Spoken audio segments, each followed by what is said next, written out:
도덕이 무너진 권력, 거짓과 욕설에 길들여진 사회. 도덕이 서지 않은 자가 권력자가 되었다는 것은 결코 가볍게 볼 수 있는 일이 결코 아니다. 이것은 단지 한 사람의 인격적 결함이나 개인의 일탈을 의미하지 않는다. 그보다 훨씬 더 무겁게 우리 사회 전체의 도덕적 기준이 어디까지 무너질 수 있는지를 보여주는 가장 극단적인 신호다. 과연 도덕이 무너진 사회가 영속될 수 있는가? 권력자의 자리는 국가 권력의 정점이다. 그 자리에 앉은 사람의 언어, 태도, 세계관은 단순한 개인 의견이 아니다. 그것은 곧 이 사회에서 무엇이 허용되는가, 어디까지가 괜찮은가를 가늠하게 만드는 하나의 기준이 된다. 그래서 도덕이 무너진 자가 그 자리에 올랐다는 사실은 한 사람의 흠결이 아니라 사회의 기준점이 뒤틀렸다는 선언과도 같다. 도덕이 서지 않았다는 것은 무엇을 뜻하는가? 진실과 거짓 사이의 경계가 흐려지고 책임과 변명 사이의 경계가 무너졌다는 뜻이다. 그런 인물이 국가를 대표하게 되었을 때 그 사회는 이미 깊은 병을 앓고 있다고 봐야 한다. 더 심각한 문제는 그 병이 조용히 전염된다는 점이다. 권력자의 언어는 곧 허용되는 폭력의 범위를 정한다. 자신이 한 말을 기억하지 않고 자신이 저지른 일을 인정하지 않으며 불리한 사실은 부정하고 유리한 거짓은 반복하는 사람, 그럼에도 최고 권력의 자리에 오른 사람. 권력자가 공개석상에서 상대를 조롱하고 다른 생각을 가진 시민을 비하하고 정적을 향해 혐오와 욕설에 가까운 표현을 서슴지 않을 때 그 언어는 곧 사회의 언어가 된다. 텔레비전 속에서, 인터넷 댓글에서, 직장 회의실과 가족 단톡방 속에서 사람들은 질문한다. 저 정도 말은 해도 되는 거 아닌가? 권력자가 저렇게 말하는데 나라고 못할 게 뭐 있나? 그 순간부터 폭력적인 말은 예외가 아니라 일상이 된다. 거짓 역시 마찬가지다. 진실을 묻는 질문 앞에서 권력자가 말 바꾸기를 반복하고 불편한 사실을 가짜다라고 몰아붙이며 증거보다 감정과 편가르기를 앞세우기 시작할 때 사람들은 서서히 진실에 대한 감각을 잃어간다. 뉴스를 보며 기사를 읽으며 누군가는 체념한다. 어차피 다 거짓말이야. 이 한마디는 단순한 냉소가 아니다. 이것은 시민이 스스로 진실을 포기하는 선언이다. 거짓과 욕설이 보편화된 사회에서는 세 가지가 무너진다. 첫째, 신뢰가 무너진다. 누구의 말도 믿지 못하겠다고 느낄 때 사람들은 서로를 의심하기 시작한다.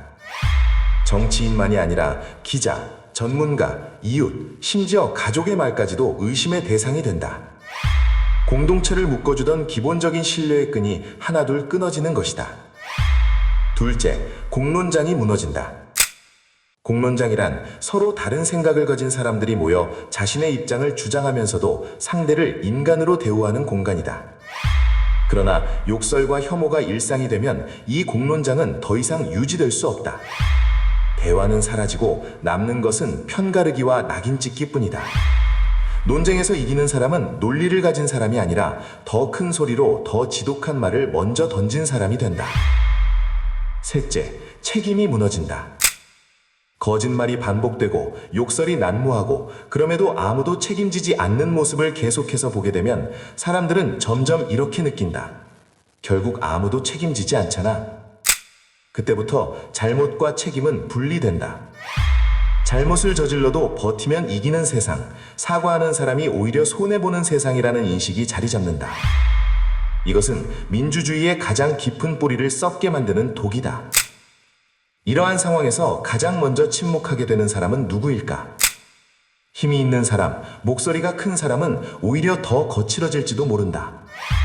그러나 사회적 약자, 정치적으로 소수인 사람들, 목소리가 작은 이들은 자신을 보호하기 위해 입을 다문다. 혐오와 조롱이 일상화된 공간에서 그들은 말하는 대신 조용히 물러선다. 이렇게 해서 공론장에서 가장 먼저 사라지는 것은 가장 절실하게 말해야 할 사람들의 목소리다. 도덕이 무너진 권력이 위험한 이유는 바로 이 침묵을 확대 재생산하기 때문이다. 정치가 더럽다고 느끼는 사람들은 정치 자체를 외면하기 시작한다. 투표를 포기하고 시사뉴스를 끄고 논쟁을 피한다. 냉소는 편안해 보이지만 그 대가로 우리는 권력을 감시할 수 있는 힘을 잃는다. 냉소하는 시민은 겉으로는 비판적인 것처럼 보이지만 실제로는 부도덕한 권력에 가장 좋은 환경을 선물한다.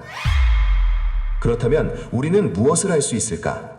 도덕이 서지 않은 자가 최고 권력자가 되었고 거짓과 욕설이 사회 전반에 퍼져나가는 이 상황 속에서 시민 개개인은 과연 어떤 선택을 할 수 있을까? 거대한 혁명이나 힘적 희생이 아니더라도 우리가 지금 당장 시작할 수 있는 일들이 있다. 첫째, 우리는 우리의 언어부터 점검해야 한다.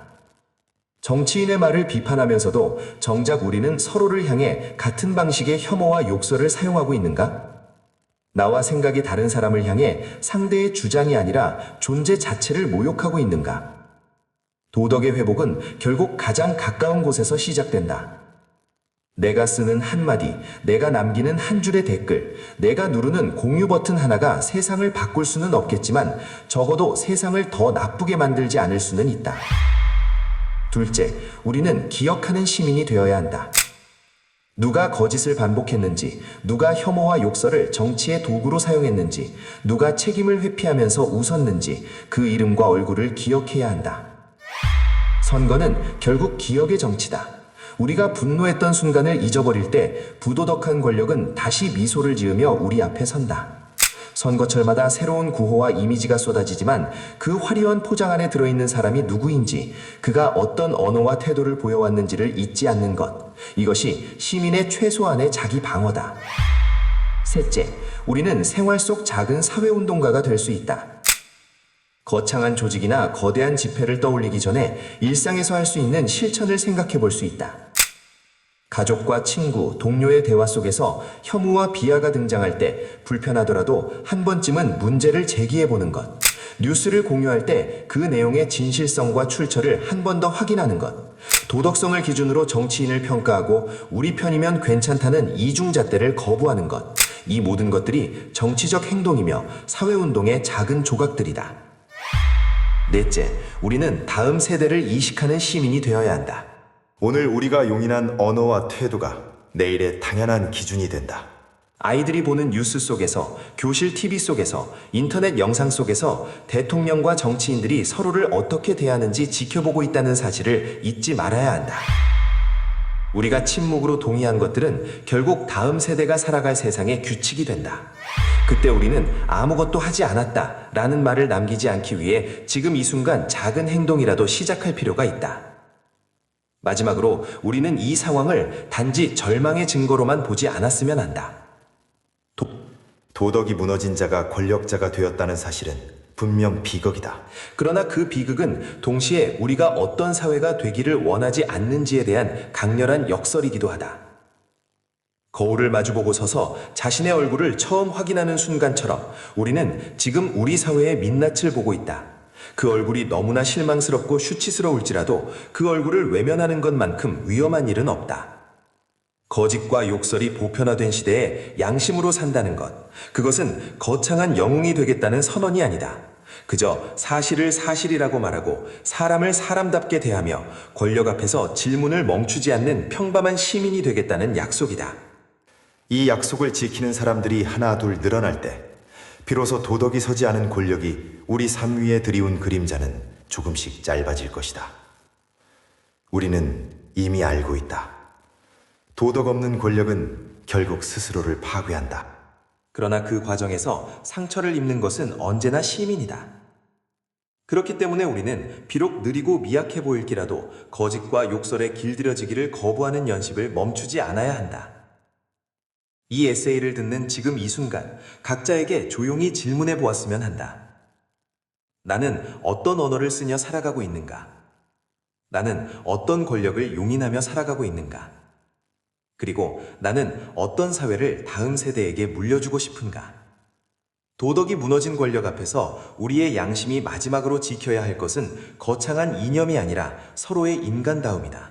그 인간다움을 지키기 위한 작은 실천들이 모일 때 비로소 우리는 도덕이 서지 않은 자가 권력자가 되었다는 이 참담한 문장을 다시는 반복하지 않기 위한 출발점으로 바꿀 수 있을 것이다.